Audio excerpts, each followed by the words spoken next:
আসসালামু আলাইকুম, welcome to my channel Tabassum ব্লগসে তোমাদের অনেক অনেক ওয়েলকাম। আবার চলে এসেছি নতুন একটা ব্লগ নিয়ে। যাই হোক, দেখতে পাচ্ছ এটা হচ্ছে চাল। কিসের চাল? এটা হচ্ছে গোবিন্দভোগ চাল। এটার মাধ্যমে আমি আজকে সাদা পোলাও বানাবো, যেটা ম্যাক্সিমাম লোকজন খুবই পছন্দ করে। তো যাই হোক, তোমার ভিডিওটা পুরোটা দেখতে থাকবে, স্কিপ করবে না, কারণ স্কিপ করলে তোমরা কিন্তু এটা শিখতে পারবে না।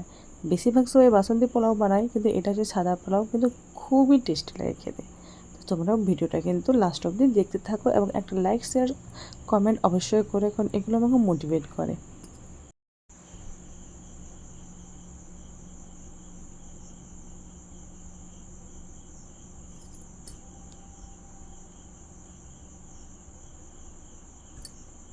তো দেখতে পাচ্ছ এটা চাল, যেটা আমি তোমাদেরকে বারবার দেখাচ্ছি। এটার জন্য প্রথমে আমি এদিকে পেঁয়াজগুলো কিছুটা বানিয়ে রেখে দেবো, কারণ এই পেঁয়াজ প্রথমে ভেজে নিতে হবে তেলের মধ্যে।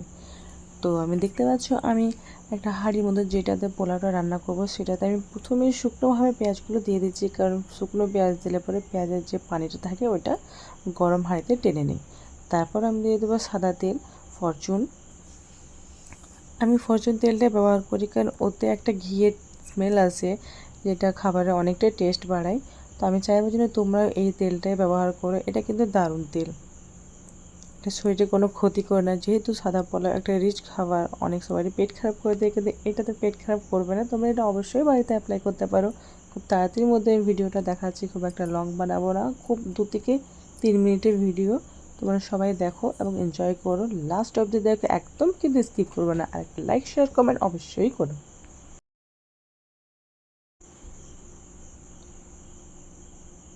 যাই হোক, দেখতে পাচ্ছ পেঁয়াজটা অনেকটাই লাল লাল হয়ে এসেছে। আমি এটা কিন্তু পুরোটা পোড়াবো না, আমি পুরো লাল করব না, এটা হালকা লাল করব। তারপর সেটার মধ্যে দেখতে পাচ্ছ আমি তেজপাতা দিয়ে দিলাম।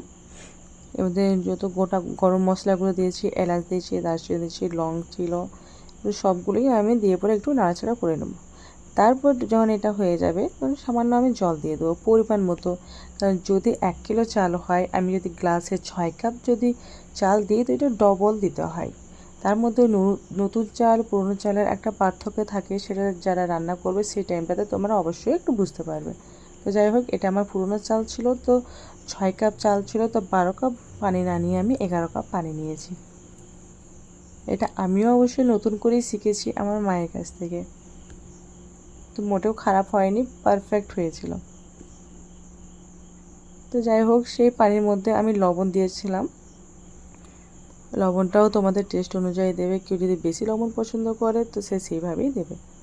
তো যাই হোক, তারপর আমি চালারে দিয়ে নেওয়ার পর ভিডিওটা অনেক বড় হয়ে যাবে বলে আমি এতটাই ভিডিও বানিয়েছি। পোলাওটা কিন্তু পুরো রেডি, দেখতে পাচ্ছ কতটা দেখতে ইয়ামি হয়েছে।